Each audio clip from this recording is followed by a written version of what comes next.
迎回到新闻大白话。那么这集要带您来看到的是美国总统川普呢，最近不是一直在课征关税吗？只不过他怎么课征好像都影响不了到大陆，反倒是让特斯拉受害了。我们先带你看到的是，川普说呢，他绝对不会在钢铝汽车关税上来做让步，尤其他宣布呢，对全球征收钢铝关税，引发加拿大跟欧盟制出了反制措施。但他也很强硬哦，他说我绝对不会让步，不论是钢铝或是汽车的关税。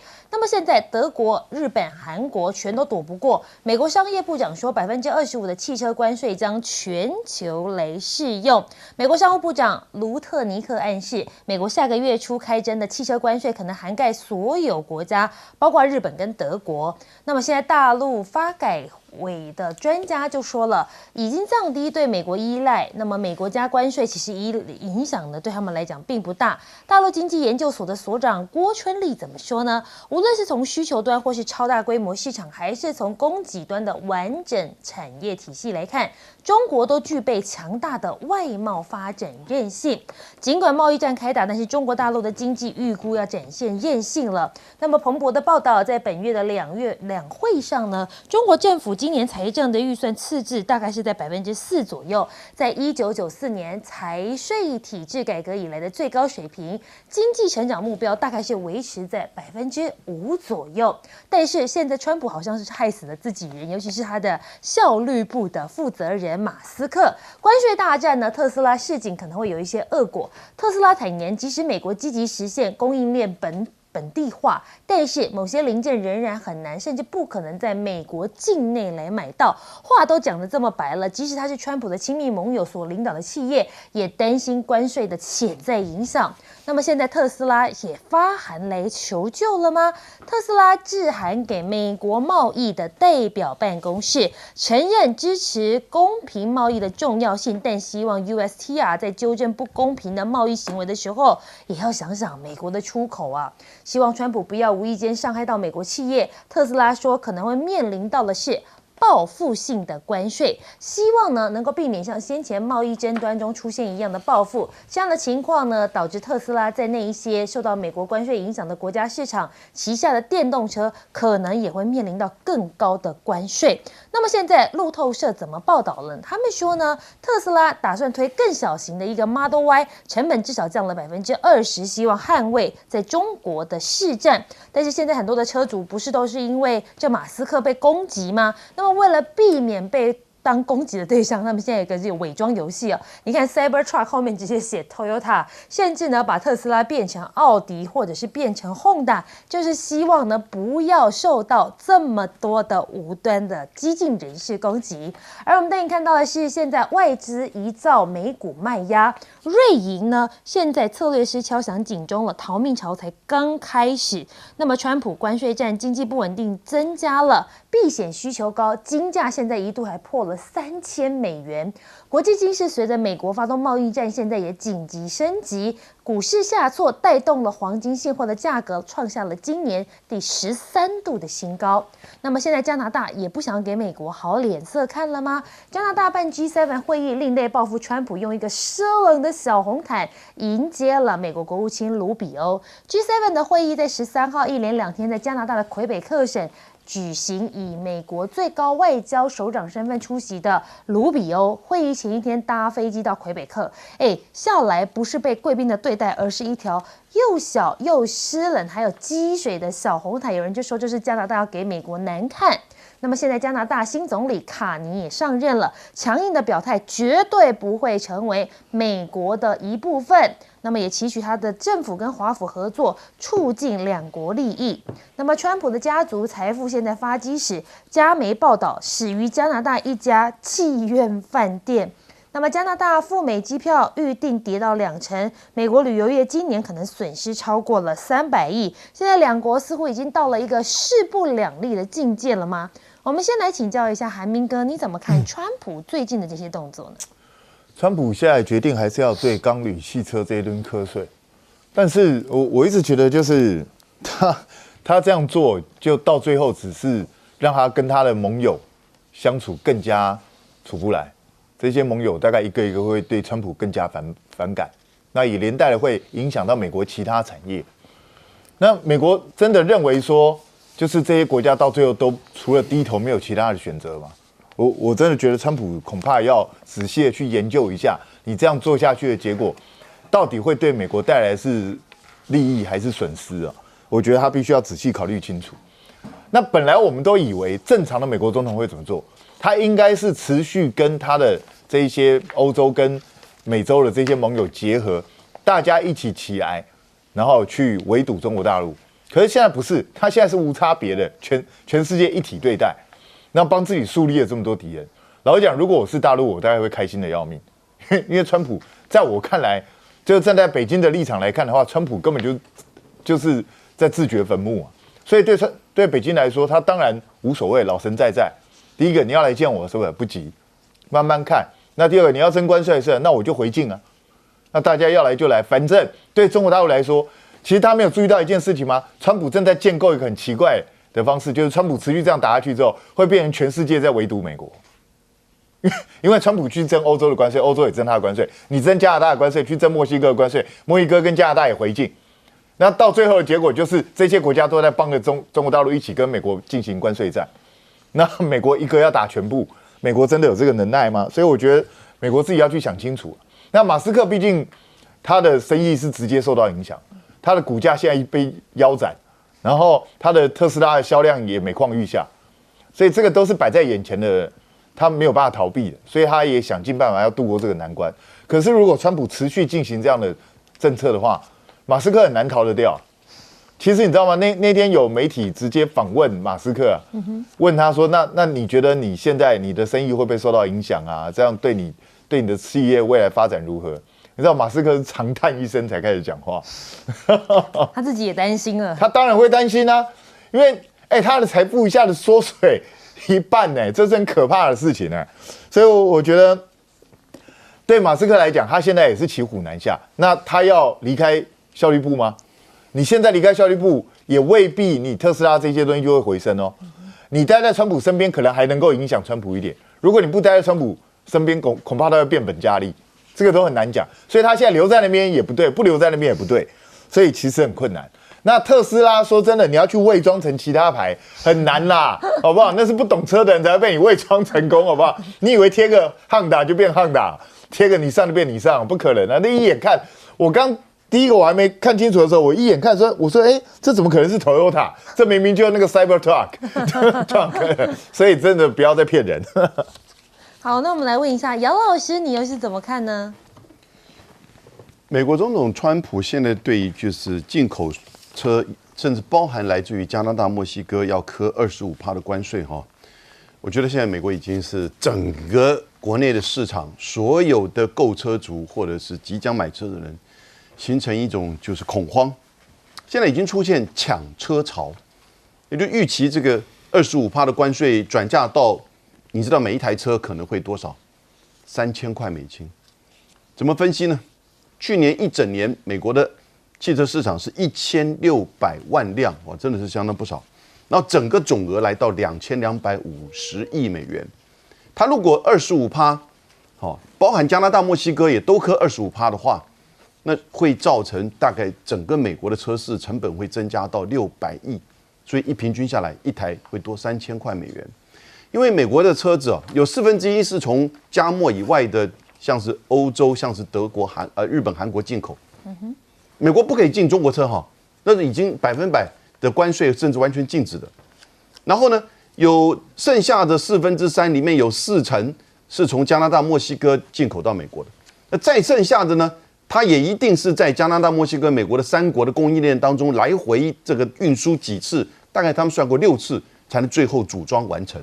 所以这过程当中，你把它都加个25%，那是不得了的事情。而且呢，这会造成欧洲的影响。欧洲它大概利润会减少60亿，加拿大的这个就是说汽车工厂的人呢，会减少50万人的工作，一片哀鸿。但是真的可以帮助美国的汽车业因此增加设厂吗？那个成本一样，美国成本比加拿大、墨西哥比欧洲都要高。所以我是觉得现在川普一定可能最后还是在挣扎。我们来看他如果真的是这个磕下去的话，西方大乱，因为车子是他们经济当中很重要的一环命脉。所以呢，如果西方乱，那政治也乱，然后呢，安全也乱，那基本上其实这个西方啊已经接近落幕。Rubio 出席的 G7， 你要知道，加拿大那个外长跟德国的外长，那都是马上搞不好下个月就要下台的人了。然后呢 ，Rubio 这里面就关键了，他里面说支持台湾，然后参与国际组织，同时呢批判中国大陆对台湾的胁迫。过去在声明当中都会提到的一个中国政策，现在都不提了。所以现在完全就是不演了。大陆这边当然立即强烈的反批。可是呢，各位，他是代表川普政策吗？他代表西方政策吗？如果以前这样子的话，我还也许可以这个研究一下。现在我跟你讲，绝对不是。Rubio 根本是小国务卿，这个人小才大用，他想要在 G7 上面做一些表现，但川普就不给他任何其他的工作，除了在中南美洲业务之外。所以我们台湾这边在记得一天到晚抓的 Rubio， 抓的 AIT， 美国的国务院，以为说你跟美国有直通的管道，但你能够到得了川普办公室吗？你想去吵架根本都不可能的，你连川普办公室的人都这个管道你都进不去，所以台湾这边一定要谨慎再谨慎。那我们来问一下舰长，你又是怎么看最近川普的动作呢？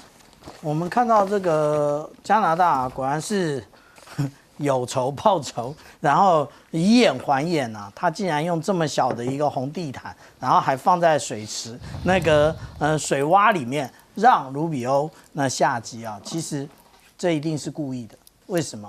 因为我们想一想，我们搭飞机的经验，每个人搭飞机的经验，这么小一个空桥，飞机都能准的靠在那边，那为什么他一定要去在一个水塘旁边呢？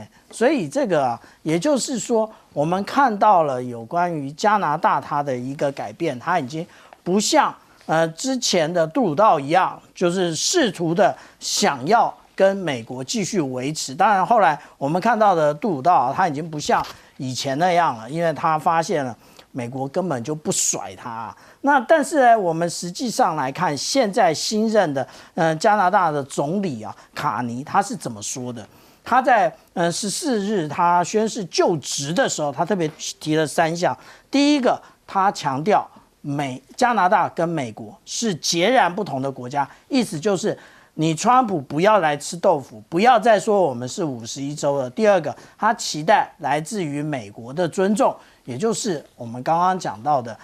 不要再说我们是51州，而且他也不是杜鲁道，他不是州长啊。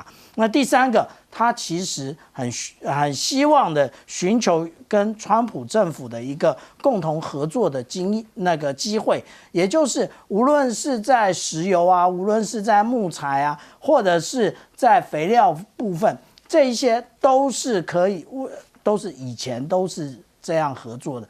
不要再拿关税来大家互相威胁了。那至于中国大陆的部分啊，其实我们这样看啊，中国大陆早就已经进行了不多元化的进口。以大豆为例啊，以前我们看到的大豆大部分从美国进口，可是我们看到去年的状况就不是这样了。去年的状况其实从美国进口这边大概不到25%，大部分是由巴西进口。那这个也就是啊，等于是说，它不但的让这个他们的进口提升了它所谓的韧性，韧性不是只有台湾会讲，不是只有美国会讲，中国大陆也具有韧性啊，它早就已经做好这样的一个进口替代的一个准备。然后它从巴西进口，而且跟巴西建构了更好的一个外交关系啊。那所以我们这样讲啊，任何事啊，也就是为与不为，看你准备好了没有。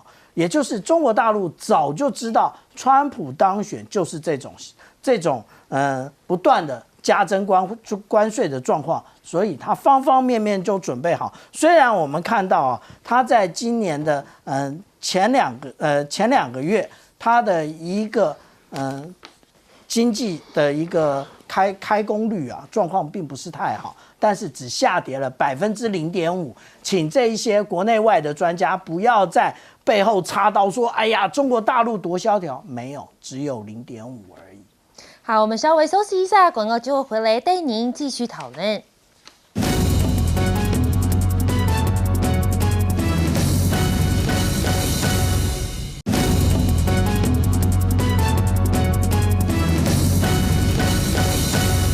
欢迎回到新闻大白话。那么这期要带大家来谈谈乌俄战争到底什么时候能够画下句点呢？那么现在呢，川普很致力于推动乌俄战争的停止，只不过他说与普京的通话富有成效，有望结束这俄乌战争。他说我们昨天进行了非常良好而且富有成效的讨论，有非常好的机会得以结束这场可怕血腥的战争。但是川普曝光美国俄罗斯讨论的强烈请求，普京饶过被包围的乌军性命。川普就说了，但是在这个非常的时刻，数千名的乌克兰士兵被俄罗斯军队给包围了，处于一个非常糟糕跟脆弱的境地。天空新闻就报道了，川普在这个地方提到的乌军可能是在俄罗斯的库斯克州这个地方，当地的俄军一直向乌军来发动攻击。那么现在也回应川普敦促饶了受困乌军一命，俄罗斯总统普京就说放下武器就保全你的性命。但是呢，了解到就是川普发出的呼吁，善待在库斯科州被俄军包围的乌克兰士兵，只要乌军士兵放下武器投降，那么普京就说了，俄方保证他们生命安全，根据国际法跟俄罗斯的法律得到应有的对待。只不过这是不是下马威呢？因为呢，这个美国特使干等了8个小时才进到了克里姆林宫，所以是不是俄罗斯也不是完全买单美国呢？普京一个动作释出的讯息是，我才是这里的老大。天空新闻指出，威科夫在13号的午餐时间抵达莫斯科，无所事事等了8个小时才被请进去了克里姆林宫。普京不喜欢被逼到绝境或受人指使，特别是在自己的势力范围。天空新闻就说了，这像是在向美国传递讯息，我才是老大，我制定的时间表，我不对任何人有任何的义务，所以我也不听从是谁的。那么现在普京不喜欢就换，因俄罗斯的要求，川普就换了一个俄罗斯乌克兰的特使。那么普京跟美国特使谈到半夜，但是结果怎么样呢？都没有公布，也没有透露说是不是有具体的协议。NBC 就报道了，那么川普已经决定撤回自己任命的俄乌问题特别代表凯洛格，也就是他。这个决定似乎是呼应了俄罗斯的要求。克里姆林宫呢，对于凯洛格的立场非常的不满，认为他过度亲乌克兰，因此在近期沙烏地阿拉伯的和谈当中呢，他被排除在外。俄罗斯的官员透露呢，凯洛格就不是他们偏好的谈判人选。那现在乌俄战争要结束，是不是乌克兰他们要投降了呢？在过去的24小时，乌守军跟俄罗斯军队发生了146次的战斗，其中1/3的冲突都发生在红军城。美国媒体报道，乌克兰已经耗尽了美国提供的 ATACMS 的远程导弹。报道引述一位不愿意公开的美国官员的身份，还有乌克兰国防委员会的一名议员的消息指出，导弹已经用完了。这个凸显了乌克兰在战场上武器短缺的问题，也让美国为乌克兰当前的军事合作留下了一些变数。乌克兰的外长呢直接说，乌克兰已经开始组建停火监督小组。央视的报道，乌克兰的外长就透露了，那么由于这可能用于监督可能停火的状况，所以这个小组现在是已经快要来进行了。那么现在普京敦促乌克兰承认俄罗斯占领的地区，限制军队规模，尽快大选。普京呼吁乌克兰要赶快承认俄罗斯并入的这个东部4州，还有南部的克里米亚半岛，还包括了当地撤军，承诺乌克兰永不加入北约，甚至要求乌克兰日后的军队规模保护俄语母语在乌克兰的基本权利，还要尽快举行大选，取代现任的总统泽伦斯基。只不过乌俄这边状况很多，包括北约现在难道也分崩离析了吗？北约同盟精神联演，强化欧陆防御的能量。美军2月下旬携手了12国的北约盟邦，在德国南部举行的同盟精神25大规模的地面联演，透过高强度的实兵对抗演练，提升各国作业的互通性，强化欧陆的防卫力量。但是你可以看到，北约必须要公平对待美国。川普说，如果他们不付钱，我们就不会参与。你们不付钱，就是想要债务拖欠着。那么现在不买 F-35汰换 F-16战机，都是因为川普。现在有北约盟友开第一枪了，这是谁？这是葡萄牙的空军。他们现在说了，原本要采购 F-35的战机，但是现在呢，他们被问到是否采纳这样的建议的时候，说在选择的时候，我们不能忽略地缘政治的环境。但是美国最近呢，在北约的背景立场之下，迫使我们思考最佳选项，因为盟友的可预测性是需要列入考虑的最大资产。就连法国专家都说了，欧洲不应该再对北约抱有任何的幻想，因为对川普来讲，欧盟就是一个敌人。他认为跟俄罗斯做生意，可能对他来讲还比较有利。那我们想问一下，韩明哥你怎么看？川普真的有望可以结束这场乌俄战争吗？当然有望啊，就是你只要答应普丁的条件，他就结束战争了。但是问题这个条件，乌克兰愿意吞下去吗？能吞下去吗？这个才是整个问题的关键。那川普本来跟乌克兰谈好了，说乌克兰说 OK 啊，我们来停火啊。可是问题是，普丁告诉你我不急啊。为什么不急？因为我现在在战场上正顺手啊，库斯克那边已经陷入我的包围当中了，我当然要把你全部吃掉，对不对？然后我要让我在战场上取得最佳有利位置之后，我再来跟你谈停火，然后逼得你乌克兰把所有的条件全部都吞下去，这就是普丁想要了。那问题是，现在不急的是普丁啊，那急的是谁？急的是泽伦斯基啊。所以怎么办呢？就只好等到普丁满意为止啊。那美国看起来也不会再给乌克兰更多的这些相关的援助，所以泽伦斯基现在别无选择。大概我们本来早就劝他赶快把库斯克的人撤出来，可是他为了政治上面的原因，而且他幻想可以未来拿来当做谈判的筹码，所以他一直不愿意撤。现在大概不用撤了，因为已经出不去了，来不及了。对，所以那个川普有帮这些士兵求饶啊，就普丁就直接告诉你投降就好了。所以我觉得形势已经非常明显。前2天还有人故意在那边讲说俄罗斯透过那个之前那个天然气的管道，然后冲过来就全部被乌军歼灭。他全部被乌军歼灭，怎么现在看起来是乌军要被歼灭的样子？所以我真的觉得台湾很多媒体真的不要乱放假消息啊。那至于说普丁故意让美国特使等8个小时，这是普丁惯常用的招数啊。他以前让安倍晋三等3个小时过，你知道吗？他常常就这样故意耍大牌，我就慢慢模拟。其实这是普丁的惯用的谈判技巧跟战术。我就是耗你的耐性，然后让你觉得我才是整个事件的操纵者，这是普丁做事情的惯例。所以如果沉不住气，就没有办法跟普丁谈。那现在整个状况就是非常非常的明显，我觉得大概乌克兰很难落得什么好下场。泽伦斯基还是想想自己要跑路去哪里。那杨老师，你又是怎么看呢？现在乌克兰他是把停火协议跟讨论长期的解决方案分开。他说先停火，我觉得这个停火30日一定是乌克兰的提案。然后呢，美国的谈判者 Rubio 跟那个就是国安顾问没有经验，就接受了。那川普也没得选择。但是你接受这个30天的谈判，你到底是准备停火之后要准备停战，还是停火之后要准备备战？这个就完全不一样。乌克兰跟俄罗斯口头上讲的都是我们希望能够有停火之后跟这个双方各方讨论长期的解决方案，但事实上不是如此的。因为普丁现在是很清楚的，他跟这个美国的代表就谈到说，他认为停火跟就是长期解决的方案，我们不要讲和平协议了，就长期解决的方案是一起的，而这里面一定要包含乌克兰要接受克里米亚，还有现在俄罗斯占领的4个区域，那就是顿内茨克、卢甘斯克、赫尔松，还有扎波罗热。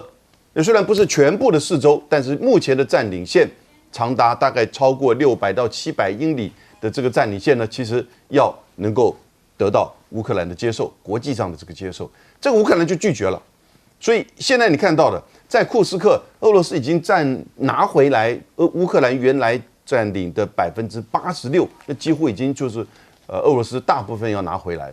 所以我觉得现在在库斯克的乌克兰的军队最好的方式就是放下武器，好，然后呢，因为你不需要投降，你说这不是投降，这是接受停火，那当然可能俄罗斯会控制，但是否则总是比你自己要继续战斗被歼灭好。至于说在乌克兰境内的层面呢，我觉得美国自己要想办法，因为美国的当初的提案的2个东西大家可能不知道，因为30天停火，可是要在同时的空中、海上还有前线同时停火，然后呢，美国愿意组织监督和查核的机构，他说他会跟欧洲一起合作，欧洲突然愣住了，你从来没有跟我谈过这一块，那欧洲也很高兴，如果能够去参与到这个监督跟查核，那这个安全也许就欧洲能够参与。可是呢，显然俄罗斯拒绝，因为他现在是在地面上占优势的，这个还有的谈。不过我觉得基本上，普丁愿意接受这个停火的这个大方向也就是大概怎么样把双方这个落差往中间去靠，然后呢，美国的角色就很关键，这个时候谈判者就很重要。那最后呢，还是要川普自己来做这个确认的。那舰长，你又是怎么看呢？乌克兰可能想都没想到啊，他当初拒绝了俄罗斯的天然气继续供应给东欧以及中欧部分的国家。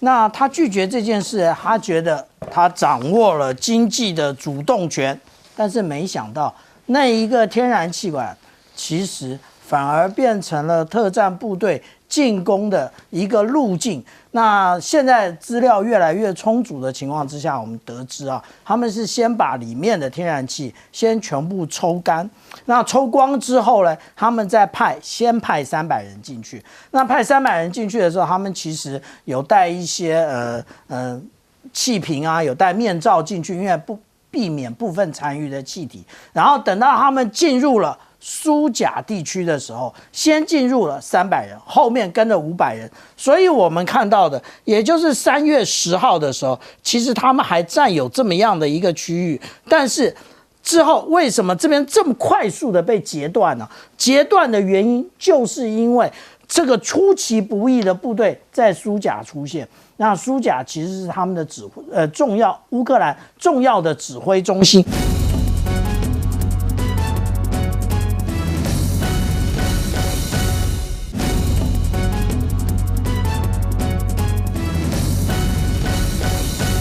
其实大家都在讲了，当他跟其他的盟友在交手的时候，我个人最喜欢看的就是他跟加拿大的交手。原因是因为你在看加拿大跟他所有的应对，你会觉得说那真的叫做知己知彼，百战百胜。我知道你在意什么，我就是能够给你什么。好，比如说来加拿大现在办 G7 会议，你有看过这么小的红地毯吗？这个也差不多，就是你知道挡水洼的啦，对不对？进盆的啦，都比这个大。我看百货公司的毯子都比这个大。来，这个呢是什么？这一位就是 Rubio， 他是美国的国务卿。走下飞机的时候，本来以为会有很长的红地毯迎接他，没有，有人迎接他，但是呢，人比较少之外，红地毯通通是湿的一小片，然后积水面积比地毯还要来大，有没有？旁边这边都是积水，大家就在讲了，说取消关税吧，取消关税我就给你长长的美毯。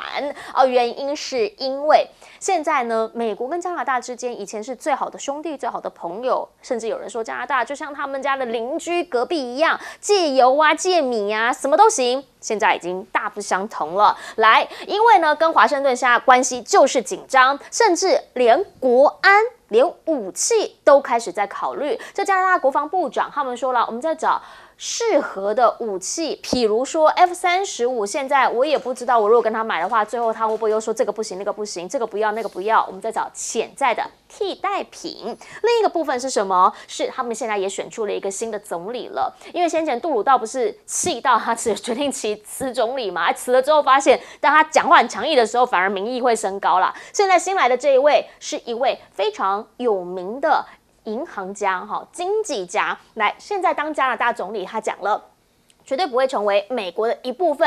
他教我多少？我绝对以牙还牙，以眼还眼。而且呢，加拿大人据说啊，现在开始有个传闻说，其实啊，他们川普家族的第一桶金，也就是川普的阿公，他是从德国移民到加拿大，然后是在这边经营餐厅，据说还可能有一些就是关于特种行业等等等，反正他们就说你在这里起家的啦，你怎么会在加拿大起家？现在还想并吞加拿大，批他根本就是忘恩负义。其实呢，不是只有加拿大被盯上，欧洲现在也被盯上了，而且呢，真的都是拿他最在意的来开刀。来，目前呢，葡萄酒、香槟酒之后，包括了奶酪，有可能也会被美国的关税给锁定。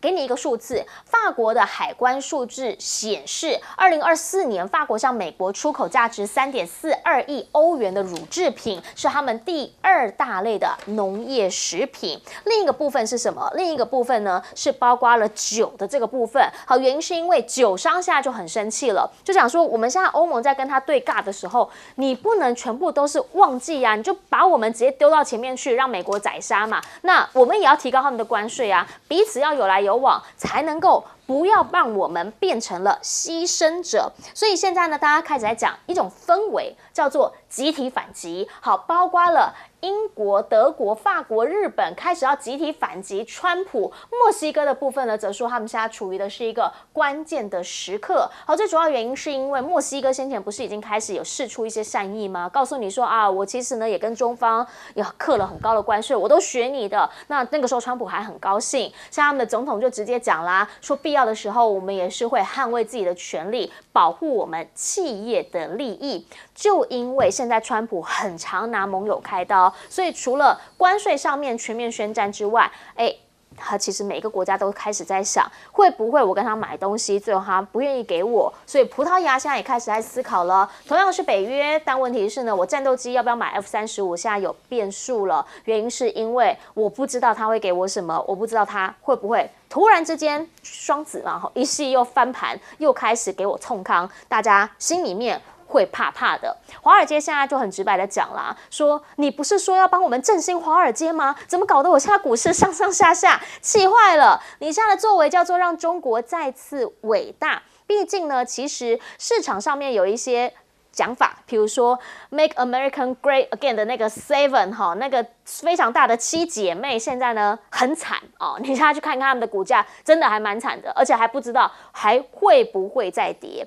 但是相对的，对于中概股来说，有一个 Make China Greater Future 好 MCGF 那10只股票，现在却是在往上走。最主要原因是因为你去看陆股嘛，陆股现在其实也是持续往上的。那一个呢，就是有没有可能中方已经开始从被低估开始回到他们的重新认知，股价要重新定义。华尔街的这些股票的操作的这些人员、金融业者开始很生气了，外资呢也出现了卖压，所以瑞银这边就开始来讲，有可能哦会有逃命潮哦，而且呢，当资金热钱涌到另一个市场的时候，哇，美国股市一直都被讲是不是被高估了？现在在进行修正，修正到什么程度，杀到什么程度，其实也会影响到川普他的本身选票。来请教一下帅将军，您会怎么样来看？特别是外交看门面跟场面，给他的这个红地毯，还不如不要给，给了反而是一种无形的羞辱。这就是故意摆出这个姿态给你看嘛，就是不爽，对你就是不爽。不要还比较好一点。而且放出来的话多难听呢！你祖父当年到加拿大是开窑子的，那俱乐部里面有女生的单人房间，提供单身男人，那干嘛？那不是开窑子吗？这是讲的讲的比较婉转了，连这个话都说出来了，对不对？那加拿大的气氛是什么？当你这么多年的亲兄弟，你美国每次打仗，我加拿大派人去，你最近加州失火，我还派救火机去，对不对？你怎么反脸无情到这个程度呢？对不对？所以加拿大火，其实欧盟火不火？俄乌战争里面搞了，你反了一辈子的俄罗斯，你居然跟他两个眉来眼去的，好像最好的朋友，把欧洲的这个保护伞要车不车的，乌克兰要死不死的，我现在只问，今天美国唯一的朋友大概就是赖清德了吧？没有嘞，真找不到嘞。每个国家都被他剥削一层，为什么？我觉得这个关税之乱只是一个起头。我最担心的一件什么事呢？其实马斯克跟川普他们的原始的想法，我非常认同。美国这个百年大国里面已经腐朽不堪了，从马斯克抖出来的资料，那简直是很糟糕的一个国家。因为就是国家烂，所以在对外战争搞得世界大乱。那问题，你的改革要能成功的话，美国会真的 great again。但是川普面临一个中国古老的问题，皇帝没儿子。你知道古时候皇帝没儿子很紧张的，你知道吗？那川普有没有接班人？后继无人看不出来。马斯克如果能够接班，也许这改革能做下去，说不定有很好的成果。马斯克现在已经岌岌可危啊，就差点没挨一枪了，那个企业已经被打得一塌糊涂。川普现在只剩3年半了，3年半你这个政策能推续下去吗？可是关税打击的负面影响现在已经出来了，陆陆续续都要爆开来了。股市第一个先垮嘛，对不对？第二个通货膨胀蓄势待发嘛，第三个教育机关被弄了嘛，你的科技作战的原创力，学校教育的原创力就慢慢比不过中国了嘛。军武科技国防没有钱嘛，也会衰嘛。所以东升西降问题现在苗头都看出来了。每一个友盟国家都偷偷摸摸在另外找结盟了嘛。所以这个大势所趋，你川普能熬得过去吗？你熬下去了，你接班有人吗？因为川普不可能连任。那我现在在共和党里面看不出一个有气魄、有能力可以接他的。好，没人接的时候，民主党的反扑，反扑回来又要把你所有东西再改掉。一个国家能经得起这样折腾吗？绝对折腾不了。所以我是用最古老的看法，皇帝没儿子啊，接班无人，这才是美国你这个改革任务的接班人没有，没有就是什么轮替，什么轮替，什么东西都颠倒过来。你颠倒今天的拜登，明天就民主党的候选人颠倒你。那天下大乱不说，美国更会大乱，有没有内战可能都有。所以就是那个不安的氛围，不是只是在国际间、金融间，还包括它美国的内部空间里面，其实大家都有感受到那个不安感。但想要请教一下大钟老师，原因是因为呢，其实对于美国来说，可能他们自己的人，我知道是美国社会当中，他们现在也有个氛围啦，就是说他们真的没想到会跟加拿大闹成这样，也没想到加拿大现在会这样对 Rubio。以前美国跟加拿大基本上，即便有摩擦，怎么可能搞到今天这副德性？不可能的，而且几乎是边界不设防啊。对，防空上面还有北美防空司令部等等等等。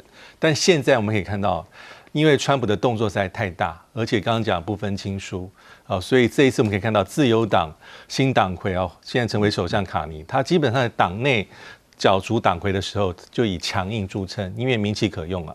加拿大同仇敌忾，而且是各个州各个省加拿大，不管你是自由党保守党，大部分都主张要强硬对付川普，对，要讲清楚说明白，我们永远不可能成为美国的一个部分，成为美国新的一州，这是加拿大。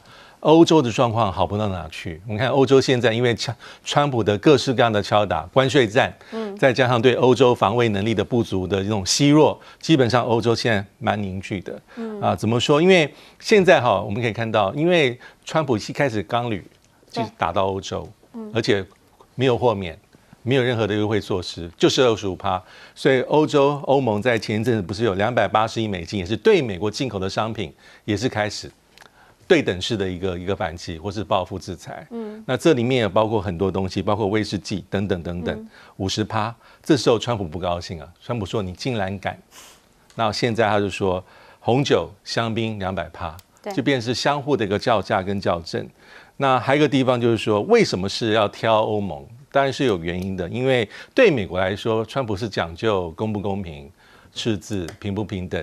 2023年这个欧盟对美国的这个商品的这个顺差是1500亿美金，服务业的这个商品的这个顺差是1000亿美金所以这个本来就是川普所盯的一个对象，只不过并没有人想得到是居然对欧盟来的又凶又猛又快，因为当你对欧盟采取这种激烈手段的时候，其实很多东西都会变了套，对，包括俄乌战争，包括过去美国还是在拜登任内还是想办法把欧盟拉到自己身边来去对付中国大陆。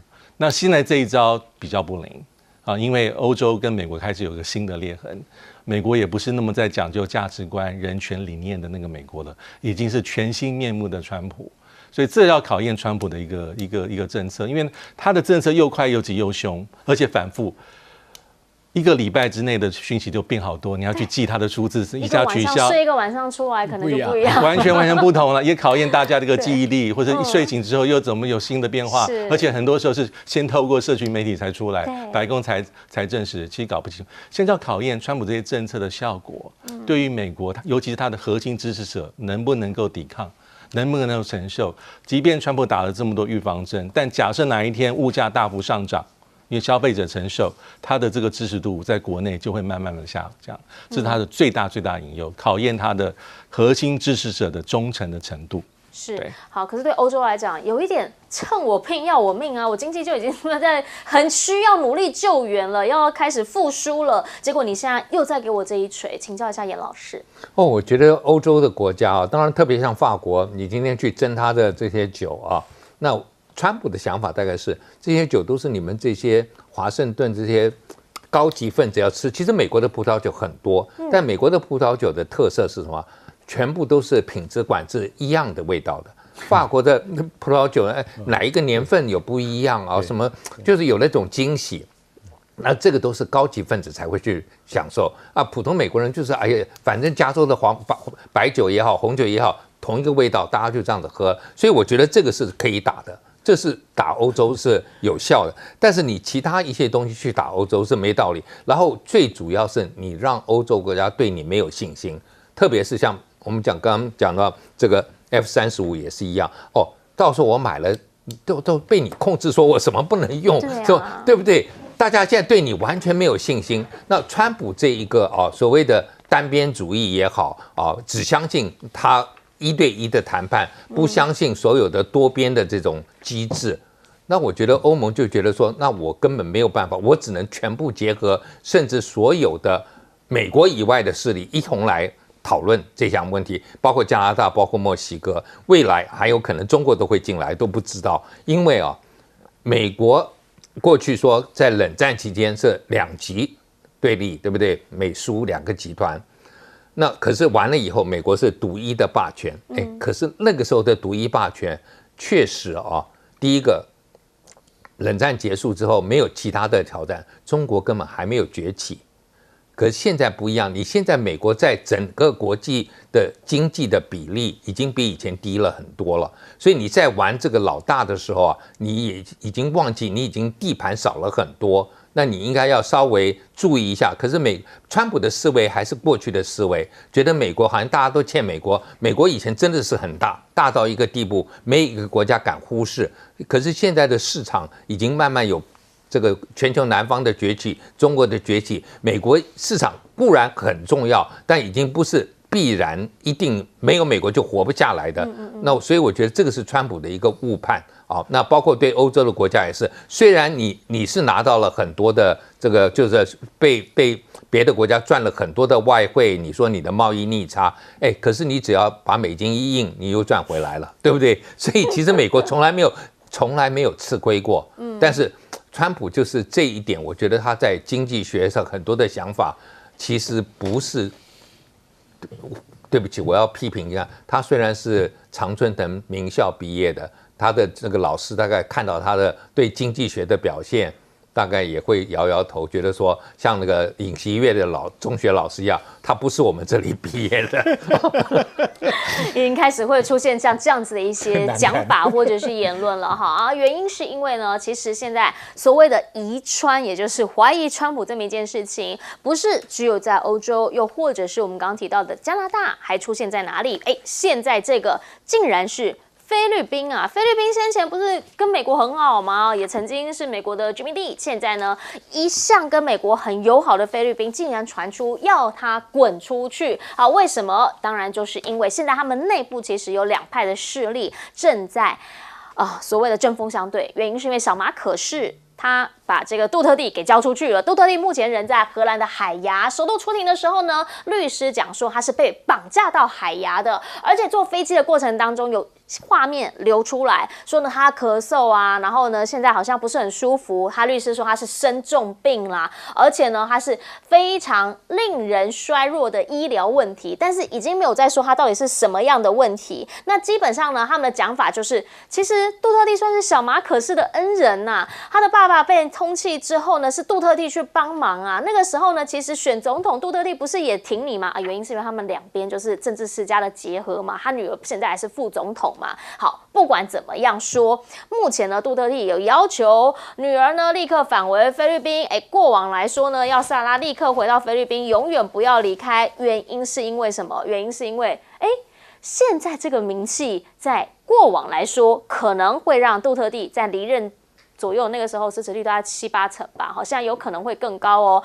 因为呢，现在菲律宾爆发了一个大规模的反美抗议浪潮，马尼拉街头呢说看到了不一样的景象，有人甚至高喊美军滚出去，马可仕下台，甚至还造成了军民冲突。最主要原因是因为现在呢，在内部他们开始有这么样一个声音，小马可仕上台之后呢，他们开始让美国使用基地一下子多到总数达到9个，那个时候我记得是有给他多开了5个嘛。那好，现在如果是这样子的话，他们就想问，到底美国至于我们是什么样的一个角色？那有没有可能我们被卷入大国对抗，变成乌克兰变成另一个代理战场？另一件事情呢是，他们那边当地有一座桥塌了，突然之间呢才刚刚盖好，怎么会塌？好，另一个讲法就说，你看。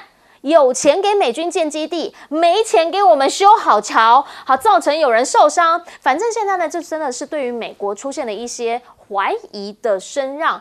南华早报就特别讲啦，说他们现在正在希望能够摆脱美国的依赖，但是真的有办法吗？这个打一个问号。另一个地点是什么？是乌克兰。原因是因为现在呢，好像。就像川普说的，没牌了嘛啊！目前库斯克乌军必须要往后撤，原因是因为现在呢，就是苏甲已经被拿下了，而且呢还说里面的人他们没有办法放过他，川普还跳出来帮忙求饶，普京呢竟然跟他讲说，那你投降啊，投降就可以活了。可是呢，川普现在想要帮忙瞧，你还在那个位置的高度上吗？因为他派了一个特使去。被人家放在外面8个小时进不去，中午就到了，然后被等了8个小时才进到了克里姆林宫。人家就讲啊，普京这个就是告诉你说，我才是老大，我说了算。另一件事情呢，则是当他回到了美国路上的时候，他有带了一张纸，里面就是普京他的要求嘛，然后也传出普京不喜欢那个特使，说那个特使呢跟乌克兰比较好。川普现在马上就开始说，也可以换啊，他们也考虑要来撤换特使，所以大家就开始在说，现在到底谁是老大，谁说了算呢？美国跟乌克兰本来讲好了要签这个矿产协议，目前说还没有真的签，原因是因为内容还有问题，可是。一再的反复，让基辅现在也传出了不同的声浪。有这一位五角大厦前顾问就讲了，基辅这些不满的声音有可能会反而暗杀川普，甚至直接讲美国里面有乌克兰的特工存在，所以是不是真的未来美乌之间的关系会生变呢？欧盟现在呢要大家开始自己站起来了哈，今年开始军援乌克兰1.4兆元，大家都把钱拿出来，原因是因为你怎么知道下一个不是你呢？所以现在有欧洲5个国家，他们要在前线这一边放更多的武器，包括了波罗的海3小国，包括了芬兰、波兰这个都是临接的。他们就讲了，他们希望能够有更多的力气放在前沿，要的就是自己来抵抗俄军了。回过头想请教一下帅将军，您想要怎么看？原因是因为杜特地现在在海牙，然后律师直接讲说他是被绑架去的，但菲律宾内部其实有不同声音了。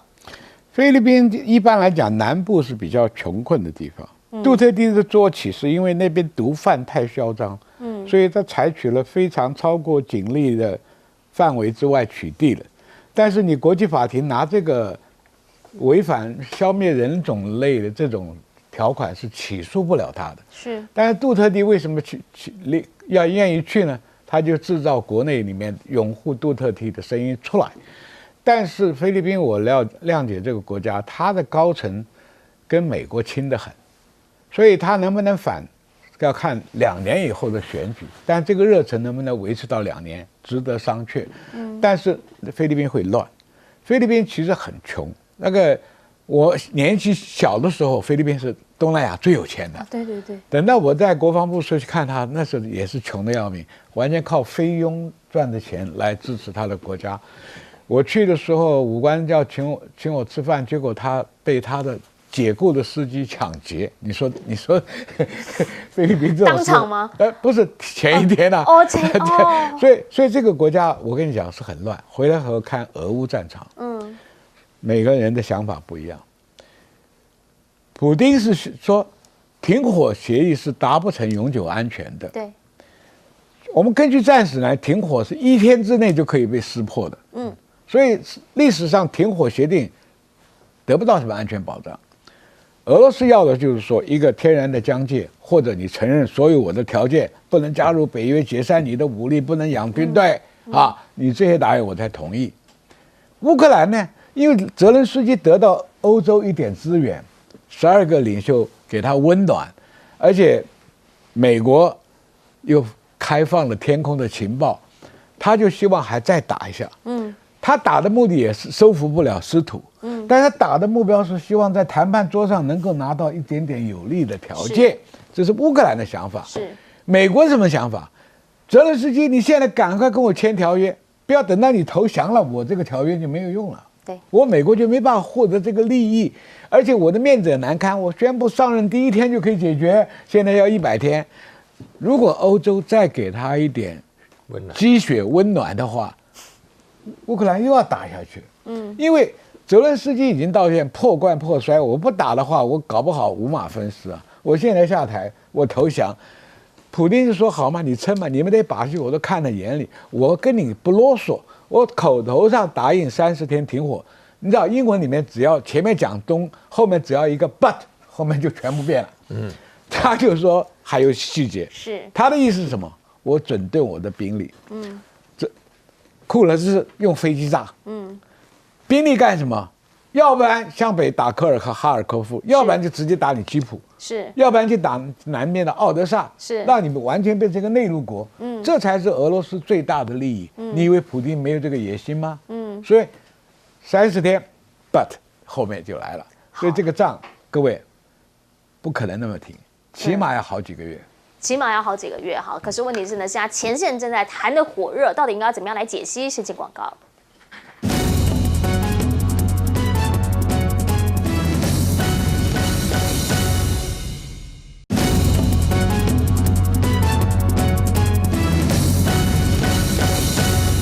我们讲说，连菲律宾都出现了以美论，因为大家都担心变乌克兰。乌克兰前线现在真的不是很妙，请教大钟老师。对，我觉得刚刚我们谈了好多这个川普，我想到一句话啦，川普字典里应该没有吃亏就是占便宜这句话，就是所有就是锱铢必较，吃亏就是吃亏啦。对，而且刚刚讲说在关税敲打全世界，哈，我觉得就是亲兄弟明算账，那重点是算完账之后还算不算是兄弟呢？现在看起来就有很多的一些疑问。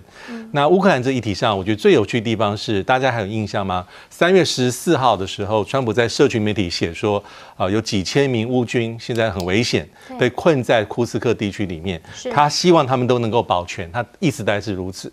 那这个谈话就被这个普亭在国家安全会议里面利用，他讲法是说没问题。但是你们要先投降，投降之后呢，会给你比较尊严人道的对待。